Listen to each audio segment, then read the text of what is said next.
Thank you, gentlemen. Very casual. Well, this is the hammering. The thing that that was like the hammering home. Like you're like one of the best stand up like 5-10 minute sets I've ever seen. Have you ever seen Bernie Mac when he came out? And I'm scared of you. Yeah, hit that, and then boom, boom, boom, boom, boom, boom. Yeah, I ain't scared of you. You don't scare me. What Patrice told me about that. What Patrice told me that was like to watch that. Well, no, he just told me about it for years. Because we came up in the 90s before, like, I didn't. It was just a bunch of computer nerds, I don't know, playing ping pong. I don't know what the fuck it was at that point. Yeah, and sports lines, but it couldn't. There's no you. YouTube was still 10 years away. So he told me about that, and it was basically saying the same kind of thing, that a bunch of guys were getting booed off stage. And Hamburger Jones was the one before him, I think. Is that his last name?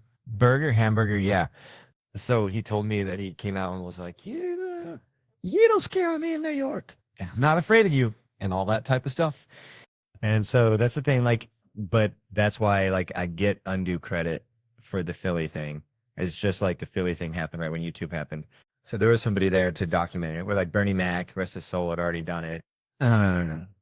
So it's the thing that I pulled from both of them was you had the I ain't scared of you motherfuckers in that fucking 7 minute set. When you did that, that's the part where you get chills. You go, like, at one point you're saying it as in, this is, I got 10 more minutes. Like, oh fuck. And then at one point you're like, you're almost reveling in the fact that I have 7 more minutes to make fun of you. Like it's the same.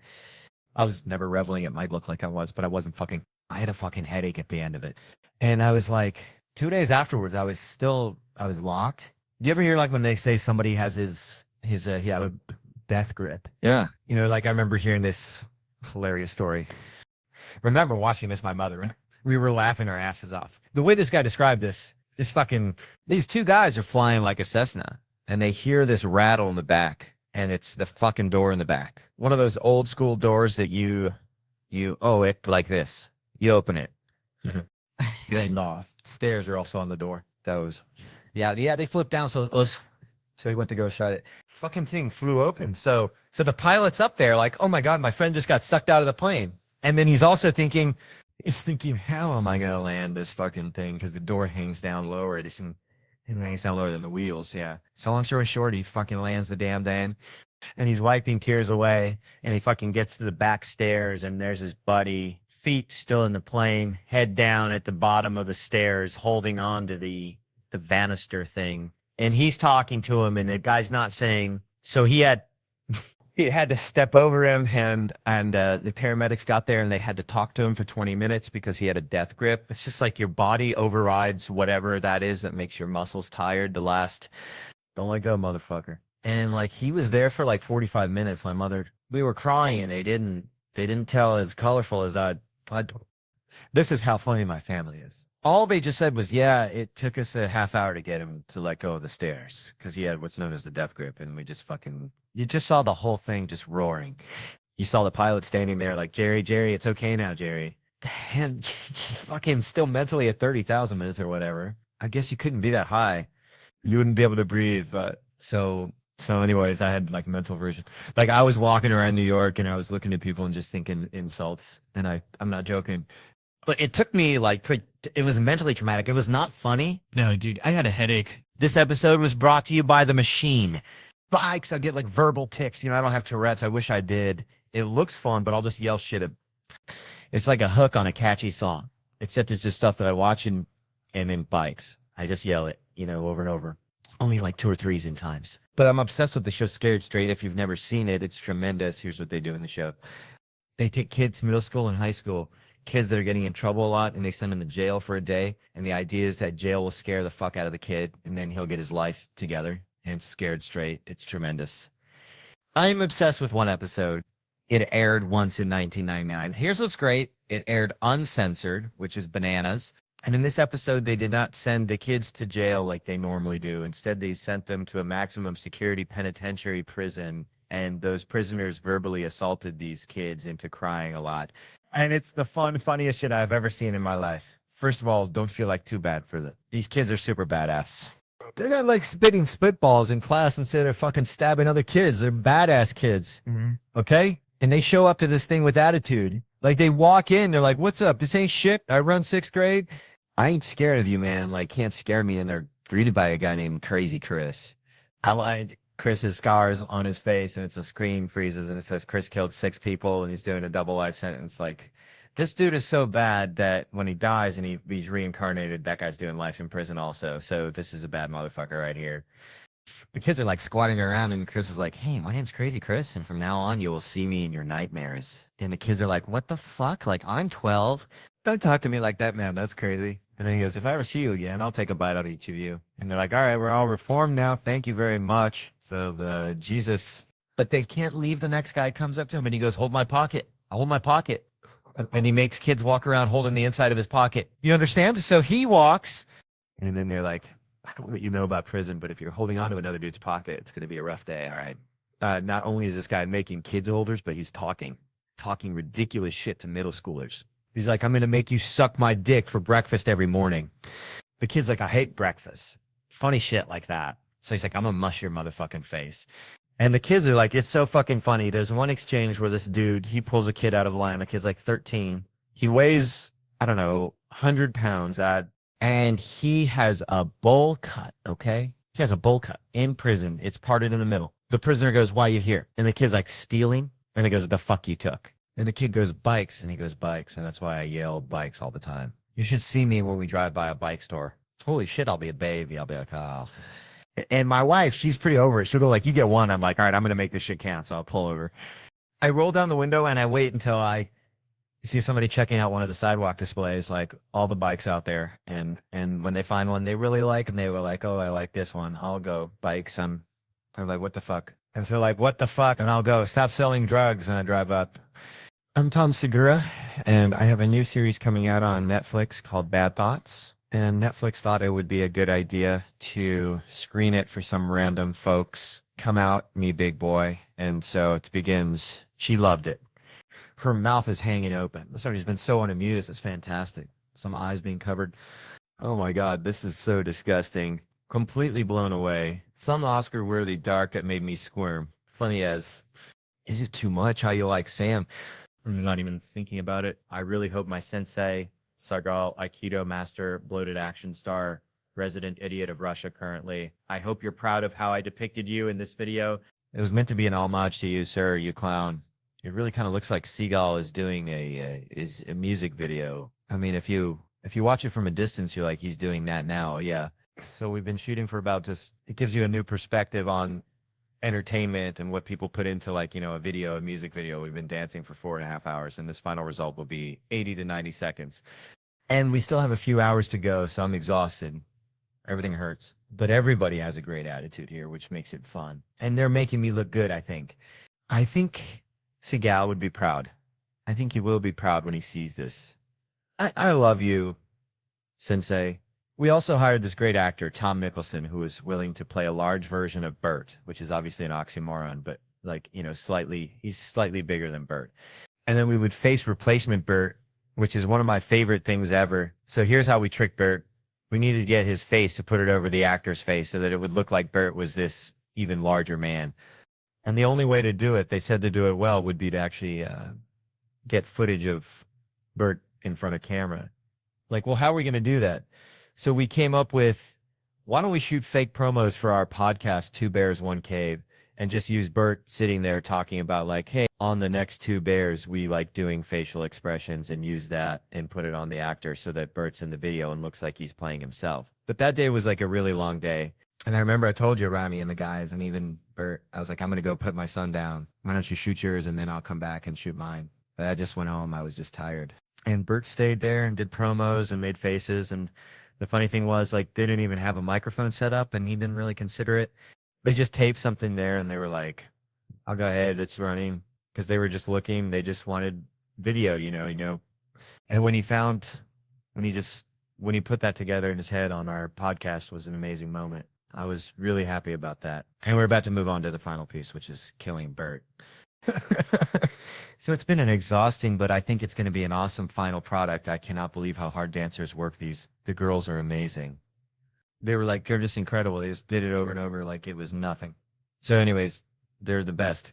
And now we're gonna do the most fun thing, which is stab and then shoot Bert. So people have asked me, they're like, "Why do you stab him?" Like, because it's funny, but it wasn't my idea. I, I, I would take credit for that. That was actually Rami's idea. He was like, "Why don't you stab him?" And I was like, "Oh yeah, that's sure I'm in." He's like, "No, you could do. You could stab him, and then you take a handgun and shoot him. Put that down. Take a shotgun. Shoot him with the shotgun. Put that down. Take a machine gun. Shoot him with the machine gun." I was like, at this point, I'm like fully hard. I was like, yes, but yeah, that wasn't my idea, but that was very fun to kill. Burnt tape. Oh my God, I just killed my. How do you feel about it? It was great. I start counting more people, just like family and friends. I did not spend a ridiculous amount of money. Keep seeing that people saying they're like, well, yeah, you spent six figures. No, I didn't. Should I have to get that video? Yeah. But I got hooked on it because Rami is a decent man, and he got me friend rates for everything. So I didn't pay that much money. Yeah, it was more than Bert's, but not that much more. See what I mean? I just want to add that. I love Bert. It was fun to do this, but also Bert should know that I can run faster. I can jump higher. I'm stronger. What do you want to do, man? I'll do it. You guys got the All Blacks. Let's be honest. It's all we see. Jason Momoa in the gym, and he goes, "We were just watching you last night." And I go, "Really?" He goes, "Yeah, you look way different. You're a fat piece of in the other footage." I was like, "Cool, man." I think we spent like 12 hours hanging out. He was the most genuine, humble, fun, warm, my best friend. I consider Jason and I to have a much, much more authentic and close relationship than I have with like Brett, one of the guys I do a podcast with. I had never performed stand up in South America. I didn't even think it would ever be something that I would do. But I went to Buenos Aires, Argentina, had one of the best shows, and also ate like a fucking king. And then we flew to Chile, had an amazing show there. I stopped in Peru, in Lima, Peru, and saw family, and then finished the leg in Mexico City, came back home, got a little bit of rest, and then had to ramp up for the 40-day European tour all the way west until we ended up in the UK. Also got to do stand-up in Madrid, in Barcelona, Copenhagen, Paris, London, Birmingham, and Glasgow. A whole tour came to an end in Iceland, which was such an epic ending. It was a great way to end it all. But working with Tom is, I mean, you really can't ask for anything better. I can't. I mean, it's fuck, Dad. It's the greatest opportunity that I've ever gotten. He understands that, like, if you treat your people properly, they're going to go above and beyond. The other thing that is a credit to him as well is that he's a very good judge of character, and he surrounds himself with great people, puts a lot of faith and trust in all of us. I, I, by doing so, he really creates this environment that drives us. Nobody wants to be the weak link. Being on this tour and just meeting Tom 14 years ago has changed every single part of my life for the better. To have someone like that, that's like unconditionally supportive. Best year of my life. I love you, Tom. Thank you so much. To have someone like really take a chance on you, there's really no better feeling. I don't think I could ever tour with anybody else. Hey, Tom, Mike Cronin, I opened for View like 4 times this year. Probably don't remember because you're looking at your phone most of the time, but I just want to say I'm very proud of you, and I think you are a good person. You're a good person, and please give me more money, okay? So how is it driving for Tom? Well, I've been thinking long and hard about what I was going to say, and to be real honest with you, I can't say anything good about the man. Nice of you to talk to him for the first time the whole tour time. But don't fuck this up. I already told you about eye contact. I look down. He's just mean. He's just mean. He's a mean man. Even when he's nice, he's meant I have places to go. Fantasy. Are you high again? We work 7 days a week. No time off. I haven't seen my family in 4 years. He just blew his nose. You got to do it again. Oh, great. No, on a serious note, he's a really good guy. He's a pleasure to work for. Easy going. But he isn't funny. That's about it, Sam. During COVID, I was desperate to get to Canada, and it was for a very important reason. I needed to ski Chelsea, Canada. Shut up, Kevin. Canada had very strict rules at the time. It was almost impossible to get in. But when I looked on Instagram, I noticed that Kevin was filming a movie up in Canada, and he was going back and forth from Canada to America all the time. One day he was in America for Thanksgiving, and the next day he'd be back in Canada. And this was when there was a mandatory 2-week quarantine.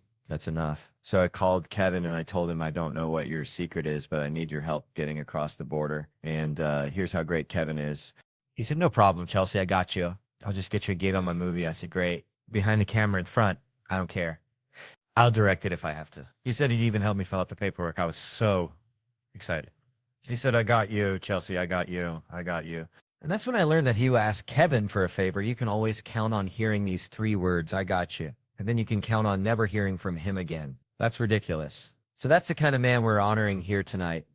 The kind of man who would deny a rich white lady a ski vacation during a global pandemic.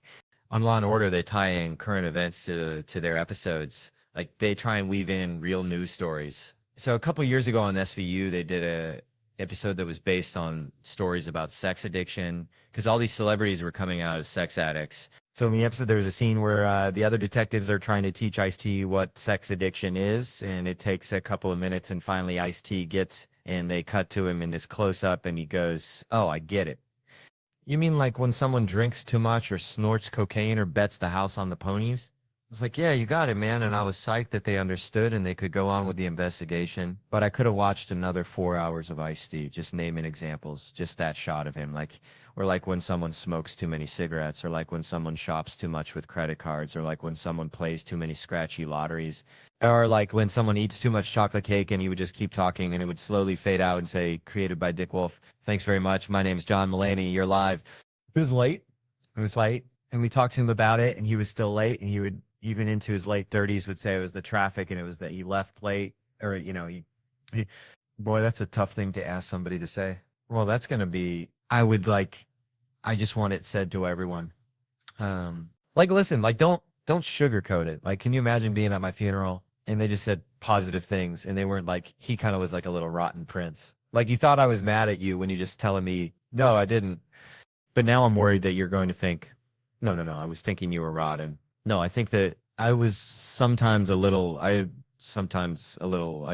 was holding in a kind of tantrum sometimes at the show, but I think we all were. It was a sleep deprivation. It's used for torture. I think that you had an ability to smoke weeds. I didn't know, like, you know what I mean? Like, I knew other people were mad at me, and I was like, you know, is that not knowing? Yeah, which is your own, it's a credit to your restraint. But but that can be weird. Being hard to read is weird. Yeah, it can be a detriment. It could be good in business negotiations. Poker. Yeah. Although I don't think I would be able to hold it in poker, because I don't know what's good or out. I would just be like Jack Queen. But yeah, no, my dad told me, he said, dude, he goes, this is the best advice I'll ever give you. If you're on a business call and you don't like what the other person is saying, let's say you don't like their offer or you don't like the decision they've reached, just say nothing. After they tell you, just stay silent. After a few seconds, they'll go, are you still there? And you go, uh-huh. And then it'll be silent again. And then they will start to backpedal and make concessions, because people hate silence so much that they would rather give in than have discontinue. That's a very effective. Yes. And when he told me it, I was an adult, and I thought you used that on us when we were kids. I'd call him and be like, can I see an R-rated movie? You still there? Huh. So, yes. So I would like the speeches to include my faults, and I would like someone to point out that I really enjoyed life. Like, I really liked it, you know, and again, I'm talking in the past tense, yeah, but I'm still here. I'm glad you're still here. Thanks, man. No, genuinely, I'm glad you're here today. And I think the thing, if I was at your funeral, the thing I would have wanted to do is, let's question. If you spoke at my funeral, what would you say is the next question? Is it really? Yeah, on my fancy list, yeah. And I said this to you before. You said my eulogy to me. No, it's a piece of... I always said, like, I think one of the reasons that people are so happy for your well-deserved success is, one, that it's well-deserved, and two, all that time at SNL, you were such a fan of other people. You were so supportive of other people. And I think it meant a lot, because everyone knew the minute they met you that you had sort of impeccable comedy taste. And I think that a kind word that you were very gracious with and very generous with, I think it meant a lot to a lot of people, myself included. I appreciate you saying that. And certainly my life has been a great deal richer since I met you. Yeah, mine too. You know, you also recommended me to audition, which is how I got the theater job. And you wouldn't, if you didn't want me to be a writer, I wouldn't have gotten the writing job. So you really did change my life. And well, I don't know. I heard Werner Herzog say, I don't know if people change each other's lives, but you made my life better because it was like, I liked being a comedian.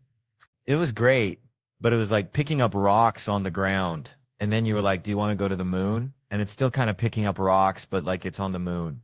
No. It totally changed the direction of my life. Oh, like every conversation we have, I am happy we had it.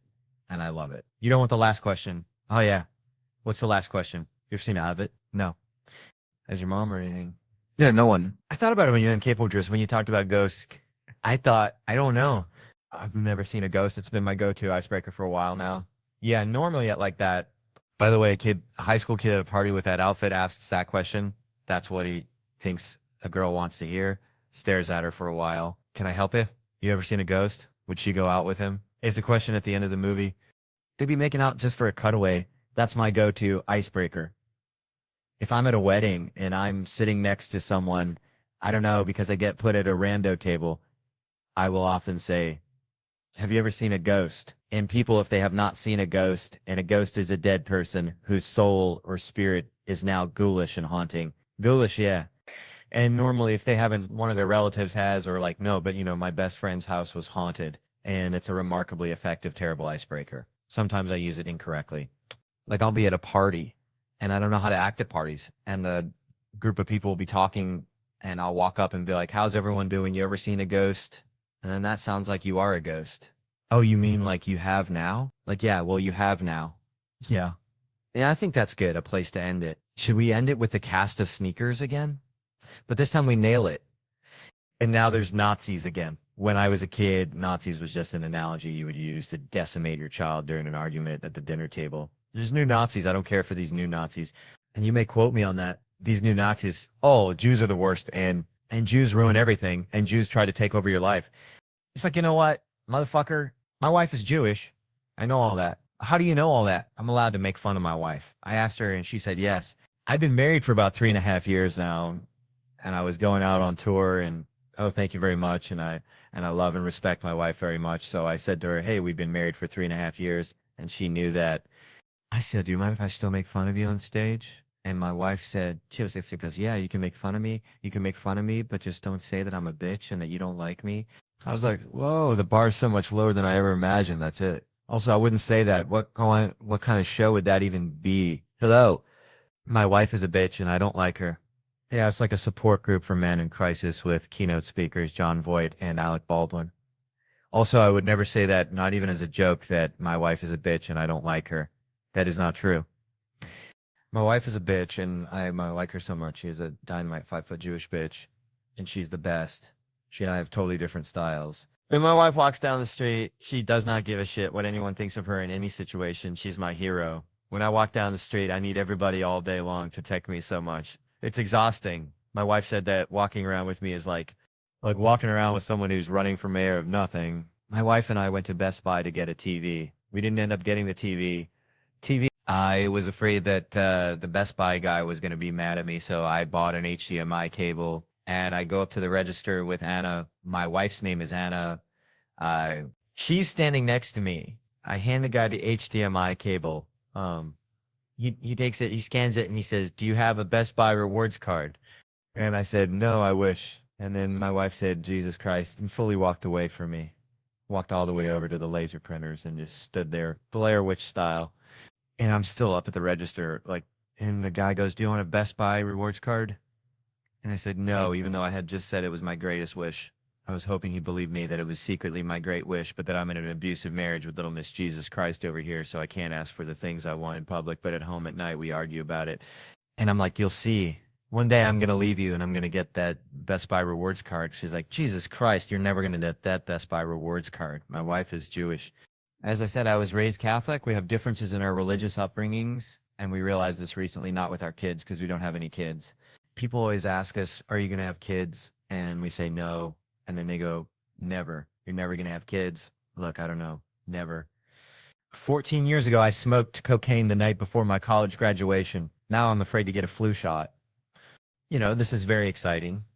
There's so much exciting to talk about, but this is your ninth time on the show. You have moved into a tie for first place what with your arch nemesis Martha Stewart for first place in terms of guests on the show, most times being on Seth's show. Yeah. Me and Martha Stewart, 9 times each. Oh my God. Yeah. She was a full guest. Or some of them were cooking. Some of them were cooking. Ah, then I win. Yeah, that's true. That's fully true. That's a segment. That's a segment. That's a segment. That was so exciting. I was watching the Emmys and you won the Emmy for this wonderful special that I was lucky enough to see at Radio City. How was that night? I was totally, totally surprised. It was amazing and extremely flattering, but I was just shocked to win. And I've been before, and sometimes it's not fun. So I was sitting there like, why do we do this every year? Why do we come to this? And then they said my name, and I was like, oh, this is true love. I was very happy because it cut to you. And Dan Levy, who is a dear friend of yours, was your date for the night. World's funniest comedian, Dan Levy, was my date for the night. And I'm lucky enough to know him as well. And it was really a genuine moment of friendship from Dan when you won, and there he is next to you. Oh, yes. There's also our friend Michelle Wolf, who's genuinely happy for you. Look at Dan and I. That is like the typical like Catholic and Jew hearing good news, him like, wow. And I'm like, okay, don't get too proud. A moment that probably helped you not get too proud is Deadline, which is a website that sort of does it's a website. Yeah, it's a website. Yeah, it's a website they do that's breaking news. Throughout the Emmys to win, they pride themselves on knowing the most about Hollywood. Yeah. And so they put up a you won and they misspelled your name. Now, I will admit, when I first met you, I had an issue with Mulaney because I sometimes accidentally would put 2 L's. And then I learned pretty quickly into our friendship. It's 1 L, but that was not even the issue with them. No, they screwed up on John. Yeah, Duopen. Ask your doctor about taking Duopen. Oh, wow. What happened there? What happened moment at the Emmys was right after you won the winner for Best Director of a Variety Special. Proposed to his wife, which was sort of this indelible moment at the Emmys. How was that for you? Well, I was backstage and I was in the glow of being a hypocrite and now loving awards. And then everyone started going like, ah. And I was like, yes, indeed, it's me. And they said, this guy proposed and good. That's great for them. I wish them a long and happy marriage. Really stepped on my moment. No, you only get so many. They will be married forever. I'm only going to be there holding a trophy for a couple hours. You know, that's La Vie Juopa and Mulaney. They got Mulaney, right? They nailed Mulaney. They got every part of it, right? Jofen. And you definitely look like a John. If there were 2 people there, they were like, is it John or Jofen? You feel like somebody would be like, it's John. It's definitely Jeffing. People would get Mulaney wrong sometimes. Like, add 2 L's for Mulvaney, which is, I guess, a name which sounds ridiculous to me, Mulvaney. Yeah, my name is Mulaney. And to me, Mulvaney, it's like, that's not a name, right? That sounds like if I like had a throbbing vein, the New York Post would be like Mulvaney, like, but to me, that's not a regular name. And yet people around this great nation walk around with the name Mulvaney. They have your New York Post headline. Yeah. They have a goofy name that's a wrong lighter. That's no life. Yeah. Hi, I'm John Mulaney, and this is how I got started. So when I was growing up, there were 1,000 million comedians on TV all the time. The first comedian I ever saw was a guy named Dennis Wolfberg, who was a Chicago-based comedian, always on cable. I liked like The Amazing Jonathan. I liked Bobcat Goldthwait, Comic Relief. Those specials, I'd watch all those. David Byrne was a big influence because when I was a kid, Stop Making Sense was very funny to me. And I also thought that I looked like him when I was a kid. So I thought if I had to dance, I would dance like him and Stop Making Sense. Because I was like, okay, that's a funny way to act. And when I started doing stand-up, I talked a little like David Byrne. There's a bonus feature on Stop Making Sense where David Byrne interviews himself and he's like, what are your favorite hobbies? And it's like getting haircuts. And like I not talked like that when I started doing things. First time I was on stage like ever in life would have been in a Christmas pageant when I was 4. What did you play in Israelite? I mean, like a passerby, not a shepherd, not a wise man, not Joseph, not the innkeeper, which actually I would have liked to. Now that I think about it the most, that would be the funniest role. My wife's pregnant. Yeah, I know, but we don't have any rooms. Like 4 to 9, I was Barry Coleman, good all the time. Very funny, witty, good exit lines. Like great with adults. It started to happen right around 10 or 11. And I was starting to get introverted. I do remember my mom one day, she went, what happened have that happy boy that used to be here? But I don't know. So 11, 12 really lost. Not lost. Just like trying a lot of things. Like I had like metal bracelets from Urban Outfitters. I was just like trying things. I didn't know how to act. And then high school, drink, smoke weed and do coke and stuff and do Ritalin. So that was like, then I could come out of my shell when I was all messed up on that. And I was funny with my friends then. And I started to feel like I am funny and I like this type of Viv. But I still would choke whenever I auditioned for a school play. And then, so I stopped drinking and doing all sorts of genuinely fun things when I was 23. And then I started to become, like when I was like 8 or 9, I felt funny in a way I hadn't in like decades. So I left college and I was a temp and I got assigned at Comedy Central. So I was actually an assistant to the head of development. And then sometimes when he was in town, I was the assistant to the president of Comedy Central. And that was really interesting because like Chappelle's show was on there. I took the call when Chappelle went missing to South Africa. They were like, you have to interrupt the meeting and tell them. And I was like, okay. And I went in and I was like, so Dave Chappelle's gone. And they're like, yeah, I know. Like, because Dave Chappelle was often 3 to 4 hours late. So they were like, we know he's late, you know? And I was like, no, let's say he's gone. And they were like, health and safety issue. And I was like, I went back to the phone. I was like, is it a health and safety issue? And they were like, yes. And I was like, it's a health and safety issue. They wanted to get season 3 of Chappelle the tapes from production. They were going to put me on a plane that day and send me to LA to get the physical tapes so that they couldn't be destroyed and fly back to New York with them. And that was like interesting, but it felt like actually like a hindrance to being a comedian. So I left that job. I wrote freelance ad copy for Tushka catalog that would sell like, you know, candles and such. And then I started going on the road with a comedian named Mike Beer Bigley. I would MC for him. And then I did a college tour with him and it was like 30 days straight. And I remember I got back from that and I had $2,600. My rent was $600 a month. Then I got a tax refund because I'd made so little money as a temp. And it was for $2,000. So then I had $4,600 roughly. And I was like, this is the greatest. I was like, I am flush and I wanted to work. So it was that type of thing where it was like, I don't need to do. It was like, but you're trying to get your career started, but you're thinking like a shut-in or a retiree. I'm like, I don't have to do a thing. I'd be like, if I got hit by a bus tomorrow, they could sign up, which by the way, didn't pay much. I could live for, however many months and be evicted. So I quit all other temp jobs and just did stand up. I read once David Byrne say that he makes things because he wants to see them. I wanted to make the John Mulaney and the Sack Lunch Bunch musical comedy children's special because I wanted to see it. They were like albums when I was a kid, like Harry Nilsson's The Point. Carole King's Really Rosie, Free to Be You and Me was a big influence. That was kind of the first jumping off point. I just felt like they were like things from weird people for children. One problem with making a variety show is that I and several people that have worked on this already worked on a variety show that exists and everything gets compared to it. So I was trying to think of any other good variety show other than the one we used to work on NBC. And there aren't many. And I realized that Sesame Street was the only other variety show as successful as the show we worked on, which was Saturday Night Live. There were multiple kids in the Sack Lunch that I identified with. Not just that they had different traits, but I could identify with them at different times in my life. The young John Mulaney wouldn't have wanted to be in this special. More like, you can't fathom how much I would have wanted to be in the special, but I think I would have tightened that at the audition. I think I would have blunted, and that's how I got started. Though it did deviate a few times and we got into some libel and slander and how much money I had in 2005. But my new special, John Mulaney and the Sack Lunch Bunch, is streaming now on Netflix, so please check it out, Sam. I want to show another... Yeah, you were posting a lot of old photos. This is you, and that's Simon Rich, and that's America Sawyer. And the three of you wrote together, and dear friends, yes, we wrote about 3 sketches together every week for 3 years. We were the closest of friends, and we would all sit, the 3 of us would sit in a room writing filthy sketches all night long. And you would kind of check in and be like, what are you guys doing? Yeah. And you did a piece of it and be like, no, I don't like it.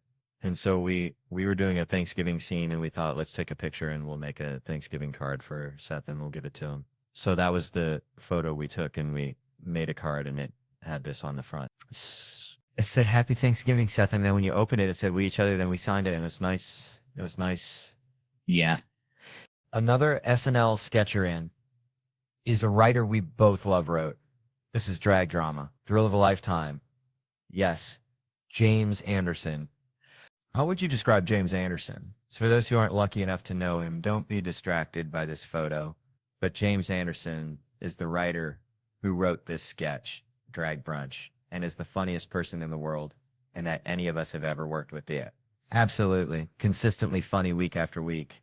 And he's been working at SNL since, I think, 2 yes, and would come into the rewrite room not knowing what anyone was pitching on and pitch a joke that would work worth in anything. He would walk in and say, like, why doesn't she just go, I want a Pepsi? And he'd be like, all right, we'll put that in. So just like funny bones. And he wrote a sketch called Drag Brunch. And I said to him, it is a thrill in my life to be in a sketch that you wrote. And it was fantastic. And I got to wear heels on concrete, which is fun. Do your shins still hurt from wearing? Oh, we figured it out good. Me and the wonderful costume department, you know, we judge based. I have a tear in my hip too, so we're factoring that in. Got it. How high the heels could be walking on concrete, never having done it before. Super nervous. All those things went in. We went with a low heel. Oh, wow. Do you have a greater appreciation for those in drag for how hard it was? I have a greater appreciation for those shoes and for all the times I've been like, come on, let's get the cab. Yeah. Come on. The Uber's here. I feel like watching me walk in real time. It was like when a cow's born a calf, I guess a calf. They're called calves. They're called calves at first. This is a sketch you wrote. Yet in college, you wrote this years ago. Yeah. And you didn't pick it.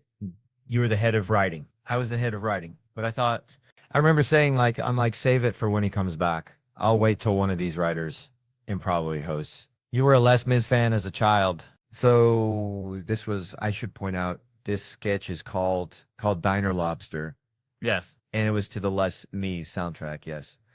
It was about a diner that serves lobster, as some in New York do. Someone finally orders the lobster, and we bring out the lobster. Chris Keenan playing a Jean Valjean type. He's facing death.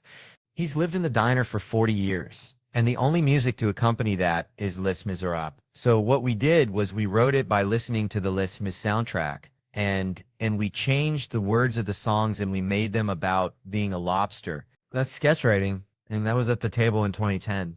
I remember it was done, and it wasn't like you were mad, but everyone was just like, and then we moved on, and now it's on TV. Who did you write it for? Do you remember who you originally wrote it for? I think Galifianakis was the host. Oh, Allah, yeah. Well, I think you elevated it. There's a person on TV you get mistaken for. Yes. And you got mistaken in the park the other day. No, this has been happening a lot. I'm not saying I look like the Flash, but I've been told enough. Somebody just went, like they kind of see it. Oh, it's like they're like, now they think I'm the Flash, but it's happened enough that I need to say something. I'm not the Flash. I was at the dog park. I had my dog, don't worry. And I see this woman, older woman, and a little boy are walking along the gate of the dog park. And the boy's jumping up to look over the gate. And he's jumping up and he goes, flash, flash, flash. Like he had a little accent from like old Europe. When old spelled with an E, you know, like flash, flash. And his companion, the grandmother, whatever, he says, you are the Flash. And I said, no, I'm not the Flash. You know, and it keeps going, flash, flash. And she goes, are you sure you're not the Flash? And I said, it happens from time to time. I'm not the Flash. At that second, someone walked up who recognized me from stand-up comedy and said, hey, I'm a big fan. And I went, thank you very much. And they walked away. And then I locked eyes with the grandmother, and she was so mad. And she looked at me and she said, no, you are not the Flash. Just for those who don't know, let's go over to camera one. There's the Flash. We'll hear. Yeah, I feel like they can't say, but it's not perfect. Like when I came, it's not bad though. When I came home, I came back to the apartment. I was like, I'm sick of being the Flash. It gave no context to my wife. No context. I go, this kid thinks I was the Flash, and the grandma's mad at me. And then this guy said he was a big fan of mine, and that was embarrassing.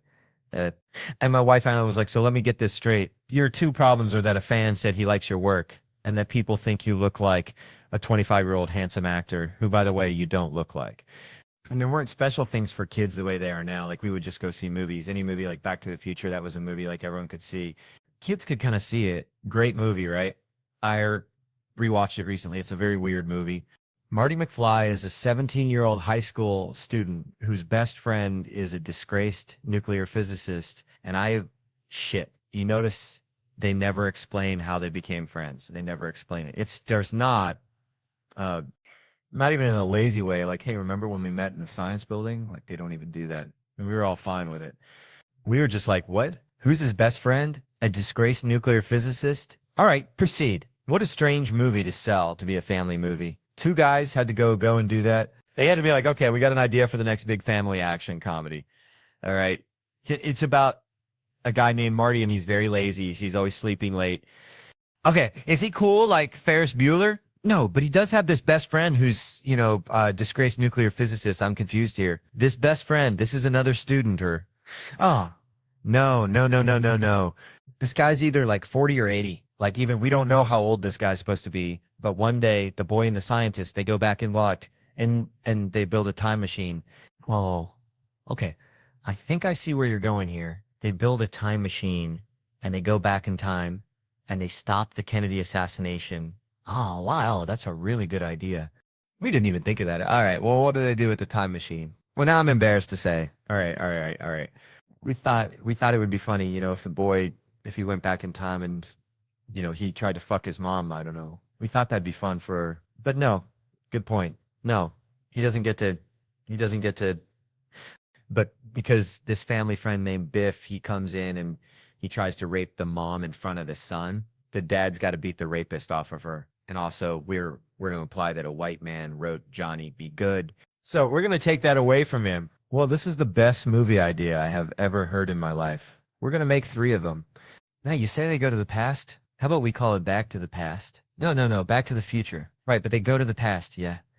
There's an idea that I hear a lot where people like to theorize that comedy all comes from a place of pain and sadness. And people like to talk about comedians as if we do what we do because of some inner darkness. And this is especially thrown around when discussing Robin Williams. And with all due respect, fuck off with that shit. Like, have a little respect for a brilliant artist who is just more talented than you. That's what was happening. And making people laugh is incredibly fun. The art form of comedy is a joy to perform. And being a comedian is not a psychiatric condition. Are many of us also very fucked up, myself included? Yes. But whatever. There are depressed people who don't even have the decency to be great comedians. Why don't you pick on them for a change? I know that you are a great lover of crime documentaries, crime novels, real true crime books. Yes, and you've had some interactions, some brushes with danger recently. Well, yes, I don't. I don't want crime to happen to me, but and that's why I'm running for mayor. And I don't want to crime to me. I love true crime and have been a little obsessed with it. I went on a date once with a wonderful young lady who halfway through the date revealed that her dad had worked on the Joan Bennett case. And I was just like, whoa. And then I asked her 1,000 questions about Joan Bennett and we had a second date. But I've always wanted to solve a crime. And I woke up a couple months ago. I was on a break after a lot of touring and I went outside my house in Los Angeles in my car. Well, my car was shut. I went inside and it had been rummaged through. Someone had been in there and they left a hat. They left a baseball cap on the passenger side seat. So I go, aha. My car had been broken into before. So I go, this time we got a break in this. So I go inside and I got my surgical gloves and I come back out and I had a Ziploc bag and I had my surgical gloves and I grabbed it just so, not tainted, and I put it in the Ziploc bag. And then I remember that during the OJ Beche case that Dennis Fong, that guy, he ruined some of the DNA because it got too warm outside. So I put it in the refrigerator. So I take the hat and the bag. I go, I'm no Dennis Fong. I put it in the fridge and then I called the authorities and then I waited in front of my house. Because I was like, fellas, don't worry. It's under control. Well, you've pretty much done all the work for that. Absolutely. Yeah. Yeah. I've done the sleuthing in the forensics already and they're safely in my CRISPR drawer. So they show up and they go, what's the situation? I go, someone broke into my car. And they said, did they break a window? And I said, no, I leave my car unlocked because people used to break in and break the window. So now I leave it unlocked. And they said, what did they take? I said, I have no idea if they took anything because I have no idea what's in my car.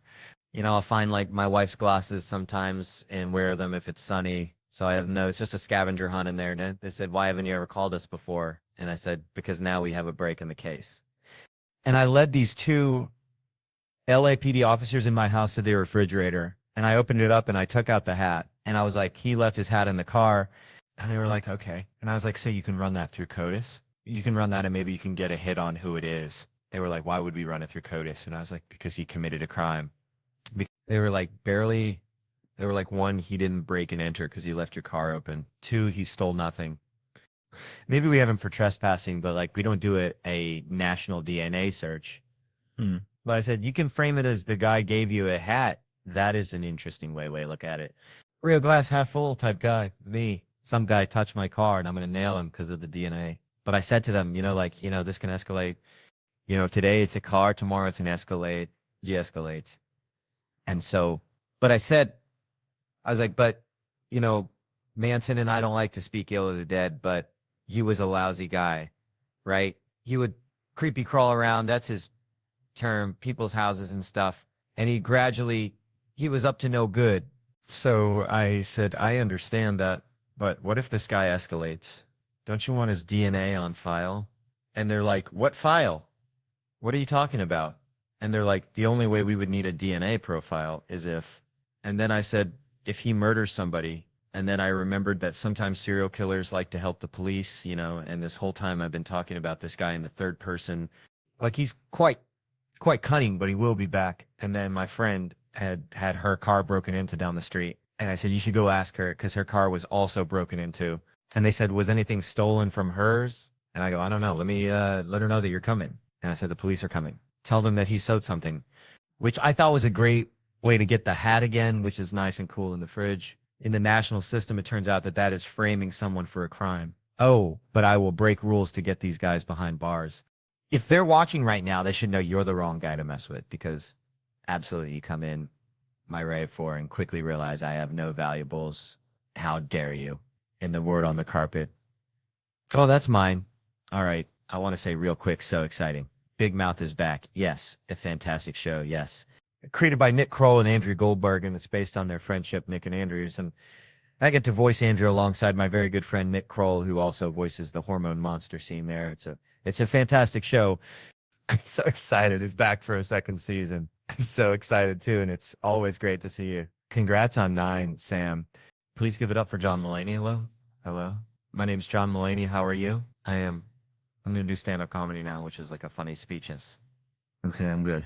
I spilled the free water on my pants backstage, and I was nervous to come out because I thought that you would think that I had peed in my pants, and we need to stop being worried about that as a society because guess what? No one anywhere is peeing in their pants and then just going about their day as planned. Just like, I seem to have peed into my pants. Off to the side until completion. But I have appointments. I must soldier on. I'll sure get a lot more done now that I don't have to go to the bathroom. I see people in bathrooms, they're like under the hand dryer, like grossing their genitals enough. It doesn't even look like pee. Have you ever actually peed your pants? Of course you have. It's like an abstract painting down the inside of your thigh. It comes out the bottom of your shoe. Pee is like fire in the movie Backdraft. It goes where it wants. Also, it wasn't water. It was pee because I stopped peeing, but I didn't stop, and it kept coming out a little bit. I'm 35 now. That's young, but it's also not. My mind is in love with this Timothée Chalamet, son of a bitch. He's like 21 years old. It's a joke when she kids me about it, but it's not a joke, and I'm 6 feet tall. That's like a big deal to me. I don't know why it's a big deal to me, but I like that I'm 6 feet tall. We were coming back from dinner the other night. My wife walks past me. She goes, Timothée Chalamet, 6'1". And I just internalized it. And then the next day I looked it up online and it said he was 5'11". So I leave the garage. My office is in the garage. And I go into the home where she is. And I go into her office and I go, he's 5'11". She goes, what? I go, the boy, he's not 6. He's not 6'1". He's 5'11". What the hell are you talking about? I'm 6 foot. I'm taller than the boy. You said Timo Ptolemy was 6'1". He's 5'11". She goes, I was fucking kidding. My wife is very tough. She's not sensitive. Sometimes I think she's going to be sensitive. I got like a back x-ray done because I don't sit up straight. And they saw in the x-ray, they saw a shadow on my lung. Okay, everything's fine, by the way, but this was back in the fall. And I was on tour. And I didn't want to tell her over the phone. So I waited till I got home. And then I sat her down. When I got home that morning and I said, hey, sit down. I need to talk to you. And this is not a bit, which is what I have to say before I say anything serious to her. I go, this is not a bit. It's going to sound scary, but don't worry, everything's going to be fine. Now, I don't know if you were a male comedian in the fall of 2017 or in the winter of 2018 currently, but sitting your wife down and saying, I got to tell you something scary, but don't worry, everything's going to be fine has different connotations. My wife said, what the hell did you do? I said, no, I might have lung cancer. She said, oh, thank God, this is a beautiful event. I'm really happy that Lauren and Seth had me at this. It's great to give to charity. You got to be careful about who you give to, though. Because sometimes you give to someone that you think is deserving, and then there's someone else who is equally deserving, and they totally get shafted, like in Charlie and the Chocolate Factory. What if I didn't tin what I meant? Like Charlie and the Chocolate Factory. All right, good night, everybody. Remember, Charlie gets a golden ticket. He can take one person with him to Willy Wonka's Chocolate Factory. And he says, I know who I'll take. I'll take Grandpa Joe. And Grandpa Joe says, really, Charlie, you're going to take me? And they go to Wonka's factory. And there's some shenanigans, but there's a lot of life lessons. And in the end, they get the greatest gift of all. And it's a wonderful tale of the human heart, isn't it? Well, guess what? Charlie has a whole other grandfather. And he doesn't give that other grandfather jack shit. His name is Grandpa George, in case you've forgotten. It's Grandpa George. And he sleeps in the same bed foot to foot with Grandpa Joe. And he looks like a turtle. And he doesn't have a line in the movie. And he doesn't get a goddamn thing. Charlie Bucket waltzes in, waving gold around, and goes, I know who I'll take. And then he walks over to that four-person nightmare that is his grandparents' bed. And he walks over to that Mount Rushmore bed swords. He goes, I'm going to take Grandpa Joe. And he kind of gives the finger to the other three grandparents. And now maybe you're thinking, hey, Grandpa Joe, maybe he deserved to go. He had a tough life, right? Because remember, Grandpa Joe, he says, I don't know if I can go, Charlie. I haven't walked in 40 years. Wait, let me check. And then he lifts the world's worst smelling duvet and he gets out of bed and he can walk. Fuck you. You could walk this whole time, you walrus mustache son of a bitch. You John Bolton looking asshole. We've been supporting you while my mother cooks laundry soup. While singing Cheer Up Charlie, which is an awful song and we all fast forward through it. Good night, ladies and gentlemen. Thank you very much, Sam. Have you ever received any nicknames based on your height? One of my nicknames was, I can't believe it's that big. That's what they call me. See that smoke? There it is. What are you doing? I'm pulling this out, words I never say. No, not. It's got to be harder than that. What the hell was that? That was a dodgy nose pop. This thing about good clothes, my piece of advice for anybody that's short is that it's okay. There's nothing that comes with being tall outside of a conversation. There's nothing that comes with being tall. Nothing. There's nothing that comes with no advantage at all. Tall people are stupid. We rock. Little guys, little women weck. We rock. Kevin. Oh man, thank you. Oh, thank you, man. That's crazy. Appreciate it. That is crazy. If you did that annoying on set, it's just as easy as he's a mod. What's his most annoying? What is the onset? Right there. That's it. This is my face. Do you guys have any party tricks or anything? Oh, we have many. Okay, come on then. Like, well, first, can you wait a second? What's mine? I can tie. DJ can tie his balls in a knife. You know, older guys have long balls, so he can tie his balls. And without using my hands, I shake my hips. What's the nicest thing you've done this year? I gotta think. Or the naughtiest. Or naughtiest. Yes. Well, I mean, on my honeymoon, Santa. Hey, come. No, that's enough. That's too much. That's too much. I don't like your bad breath. Okay, I do not like it. Because you dress clean, fresh, everything is cool. And when you talk, it's like, yeah, Kevin, your breath isn't actually that bad. Thank you. Because I'm glad you said it's actually not that bad. Well, when you said it, I tasted it. And I'm not going to lie, I said this might be an issue. Reason why I snore. That makes it worse. Big time snore still coming out now. Okay, well, you fart in your sleep. How about that? That's a different situation. Or he farts in his sleep. Gas X, some of my best friend. Whatever. In the time it takes this iguana to pick up the worm. Name 3 British people. Go Queen Emily Blunt and Lad Bible. I'm Kevin Hart. Right. In high school. Yeah. Hey. Hey, everybody. Hey. Hey, girl. Now, she ain't hear me. She ain't heard. Hey, what's up, man? No. You ain't seen me. Come on. Name 3 websites, you porn shit. Not that I know that. How do I know? I swear, I would have got all those. You porn, Pornhub, Eskimo, too. If there was a Jumanji League of Superheroes. And when you were Black Adam and Karen was Nebula and Jack was Nacho Libre, who would Kevin be? Honky Pete. He'd be Honky Pete. What would his superpowers be? I'd be Black Adam. Look at Honky Pete. Would you rather never have sex again or every time you do have sex throughout, you have to scream Jumanji constantly? Jumanji, Jumanji. But you can have gaps. You can have gaps. Look, I'll take this one first. I can say that because you already got something on your mind. Then sure. Well, I'm quite creative. I like to so I don't mind. Dwayne's got a tattoo right above his ass that says, come on. According to Google, how tall is Kevin? 4'2". Yes, that's legit. Hey, you actually had me sold all that shit. I don't think he's going to get it. No. Yeah. How tall am I? In centimeters? 32.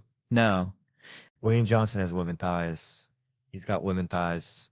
What does that mean, that I got women's thighs? Women have nice thighs. You shouldn't have their thighs.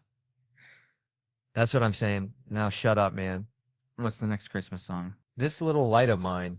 Oh, this little light of mine. Shoot from the hip, this little light of mine. I'm going to let it shine. This little light of my heart. I'm going to let it shine. Let it shine all of my heart. Hey, I'm going to let it shine. Let it shine. Come on, hold on. There's more. Final question. Cool. That was amazing. I would say, do you want to do something that rhymes with Trump? That was one of my quittings. What? I'm not really good with this song. I sing that to my wife. Yes. Do you want to do something that rhymes with truck? Wait, what are you talking about? No, you don't. Do you want to sing on something that rhythmistic? No, it's just my wife. Your head looks like a long breast, like a long sacrum. No. Like with this areola right on my forehead. Areola is right on your forehead. Areola is right on your forehead. You got a nipple head. That's up, guys. Don't encourage him. He's got a titty head. Okay, which of your co-stars would you like to switch with? I'm a fit DJ too. DJ too. Because I don't know what it's like to be stupid. I just want to be stupid just for a day. I just want to be, I know nothing like I want to know no. I would like to become Karen A. Thank you. You're welcome. Because unlike these guys, would love to get in touch with my feminine side so I can be the best husband and father and I can be for my wife and my daughters and all of women around the world. What a hero, including yourself and including everyone watching, not only here in Germany, but around the world. And I would love to because everything, life moves quick and success is one thing, but in here we'll play estrogen. Dwayne wins again. Wow. Chivalry is just dead. Kevin is a snack-sized salad tosser. Salad tossing, sexual salad tossing, sexual salad tossing. Yeah, I'm nailing this. Yeah, Kevin is a snack-sized Denzel. What is it? When you think of the greatest comedians of all time, even stand-up comedians, you have Eddie, Chris, Rock. I didn't expect. Who else? Robin Williams, Ellen Gallagher. Yes. That's a good one. And then that's it, really? That's it. When you think of comedic rock stars, that's kind of it. You guys want bringing it over? You'd all want bringing it back up to bring it back. David Chappelle, right? Chappelle, that's our boy. Does anyone know where the queen lives? I'm trying to get some nutty butter and tea. Nutty what? Nutty butter. Nutty butter and tea. Peanut butter and tea. Peanut butter and tea. That's what he's asking with the queen, huh? Yes. Yeah. He's got a fear about animals. It's not a fit. I have respect for animals. Watch it go in my eye. It got stripes. Yeah, I can sit here and get bit if you want to. This is out. Are we done? Look at that. That shit got blue lay. Oh my gosh. The fucking grass bat. Did you see it? This is stupid, man. Like, you gotta be me. You gotta be out. When you act like you're this big animal, like expert, you keep believing that this guy, I can't wait till you get big. I can't wait till you have a snake one day. And I didn't want to say this, but in the back of my mind, I was like, looks pretty dangerous to me. Give him a good dose of poison in his ass. Oh my God, it's going to be crazy. What was the name of the title? Don't miss up. I love that. I can't just see it. When is it? December 22nd. I'm going to be busy. When? When is there a rerun? How does that work? God damn it, London. Y'all could do better than that. Y'all better make some fucking noise one time. I need stand-up comedy. I need the live audiences. Without it, I'm not the same. Where's the good pencils at? Oh, I'm going to write magic with you. Put the money in the bag. That's not it. And I got it. I got it. And bitch put the money in the bag, and that's ass. That is ass. You got to go back to your way. Hey, you got to go back to the grimy days. You got to go back. I did it. Well, that sounds good, babe. But can you do me a favor and take out the trash? I don't have no pants on. That's because they're in the washing machine. Are you ever going to switch them into the dryer? Yeah, 1 sec. And give me a glass of water, please, while you're up doing it now, Sam. It's going to be crazy. It's going to be funny. And I'm in the edit, and I saw it. I was like, this shit looks stupid. I was like, I ain't using this well. And I was like, I told you all, that's just what we're into it. Yeah. So let me ask you a more serious question. And anyone can answer this. What do you think has changed about Kevin the most since he's had such success? No. Kevin takes more baths now. So when we first met Kevin, it was at least twice a week. But now, Kevin Hart shower, yes. It consists of nothing but cologne, and you spray it all a lot. There's also another phrase for that, but I'm not saying what it is. I'll say, yeah, you can't say that anymore. No, you can't say a lot of things. You know what, Kevin, besides being cleaner, he hasn't really changed because he's always been an asshole. Like the same shit that he's doing now. He's been doing it from day one. He's been a piece of shit from the beginning. And we can't say nothing. Like, you know what? He always been a piece of shit. We can't blame on the money. So it's the same dude, consistent. Yeah. He don't pay on time. You don't pay on time. Definitely not. Definitely not. What is going on? All checks are late. This is actually an intervention surprise. We want our money. Yeah. Here's the thing. They talk about me, right? Just to clear up so y'all don't think I'm a dirty ass. Let me tell you what they're talking about. I'm always on the go. So when we land and we get to a city, they can go to their hotels and go to sleep. I'm the guy that's got to land. And I got to go to the radio station. I got to go to the TV station. You went to a radio station for pride? I don't do radio no more. You don't do that? I did that. But I will agree with you. Listen, when you have a crew of people like Microstaff thinks I just lie in my fucking pool all day and then come in for an hour. They don't know what I'm up to. Not much, but you know what I'm saying. They think I go tanning and then I go get my nails done and then some. You know, my doctor goes down on me. They don't know what I'm up to. They think I'm just living the life of Riley. And I'm not saying I'm not, but I do work harder than they know that I work. I just don't go in and advertise about it. I advertise it. Yeah, well, you should. I mean, it seems like you're paying a lot of people. I do. And that's the thing. That's what's fucked up. I pay way too many people, to be honest. Chelsea, I realized this last year. I don't need y'all.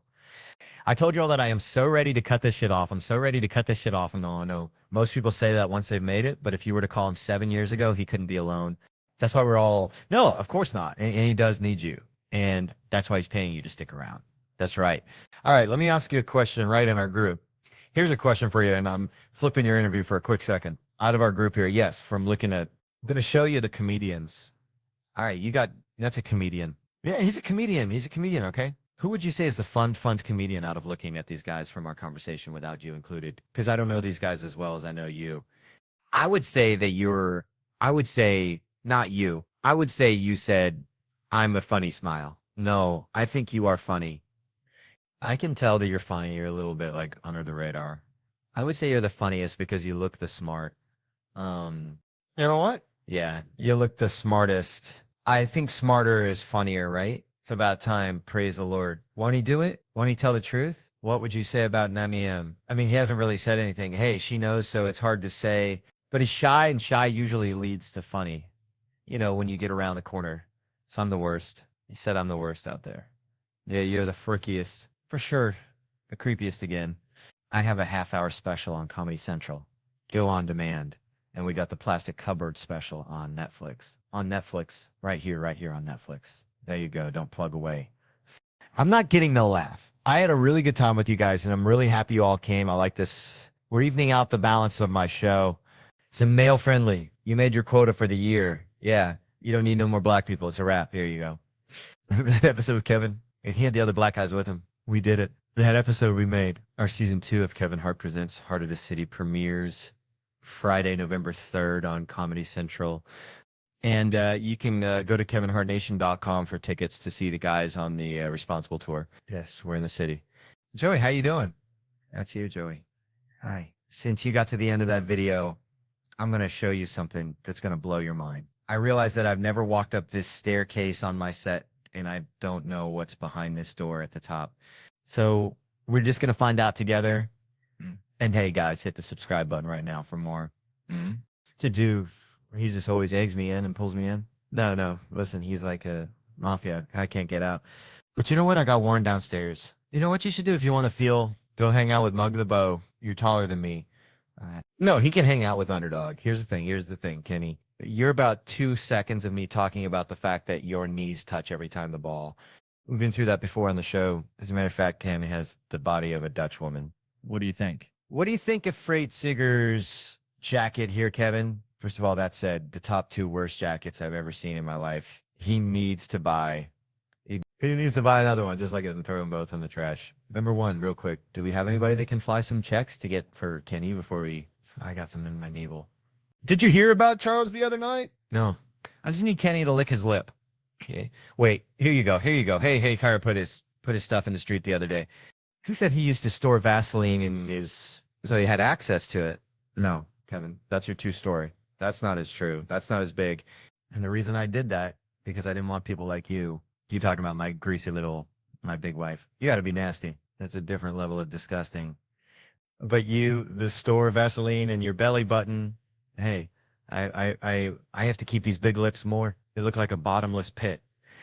What is that? What's that thing around it, child? Vaseline. I don't even like the fact you're trying to show abs in it. Just push another piece of fat out. That's right. Y'all did this to yourselves. I'm done, man. Can I join? You better be done. Because if you smile fast, your lips will bleed right here. I'm on fire. Bow. Look, he's uncomfortably drinking beer. Hey, Shaq, I told you I was going to get him. Shaq here's requesting trade to the East. But nobody heard me say that because everybody's talking about Kenny Clips. Hey, Ernest, that won't go through. He'll flunk the pistol. Exactly. Here we go. Oh, look at this. Look at this team. They got your head, though. Look how... And I know the funny thing is, Moogie holding him up. Hey, Kenny, let it go. Kenny, you look like Ernie's bow tie. Certainly an MVP candidate, Kevin Hart. I heard you guys were drawing back and forth during the game. That's my guy, man. That's my guy. He's been down since day one, doing his thing, too. Yeah, he was cheering on Embiid. We saw you going back and forth from here. He's from here. I had to show him up a little bit, but it's all and like I said, they're a really young team and they play hard. Beat my team and get an interview without me doing this. Hey, no, I'm playing dope. No, but we saw inside. You feel good? I feel pretty, you feel pretty. That's what you said. Did he say feel pretty? He said pretty on TV. Yeah, he said he feel not good, not amazing. You said pretty, all the above, my man. Man, all right, Clay. Okay, I'm going to go ahead and leave this alone, Clay, because at this point in time, I don't think you know who you are. That was pretty sad. What do you think there, Brian? Have you ever felt pretty? No, I never felt pretty. No, I never felt pretty. I can't say that I have. Can't say that I haven't felt pretty. It looks real good, though. 3 pieces look like a draft pick, Clay. I don't like it. Yeah, I like it, but I don't. Let's stay to the 3-point shooting with Clay, huh? Yeah, let's. Sixers trying to trap him out of Wade. 25 points tonight. Wade lifts and buries. It means guarding Wade. Wade confident. He has been simply sensational this season. What got into you tonight, Kevin Hart? Kevin Hart, really? Yeah. Thank Kevin Hart for that. It's a great feeling, when you go into that bag, especially when you're on the road, when you got people like Kevin Hart's talking on the sideline. I've seen your new show where you sit in a hot tub. Your body ain't that good when you can just walk around without your shirt off. First of all, if we're ever going to talk about bodies, I want you not to be the one to bring that vaccine up, all right? If you don't get out of here. Shaped like a beanbag that got satin. Hey, how come he didn't play in a celebrity game this year, man? I think he's really tired. That's one way to solve that. Get 2 T's. Monet can't get it. Oh, boy. Kevin Hart talking junk to Davis. Think about this. Monet Davis and Kevin Hart is out here. Kevin Hart. Oh, well, you're the. What do you want from me? I'm a 4-time MVP. I'm in a Hall of Fame of celebrity games. It's over. I can't do it anymore. I achieve greatness, Shaq. You know what that feels like, Kenny? I know you know what that feels. Yes. Yes. Stop it right there. Joel, what was working so well for you?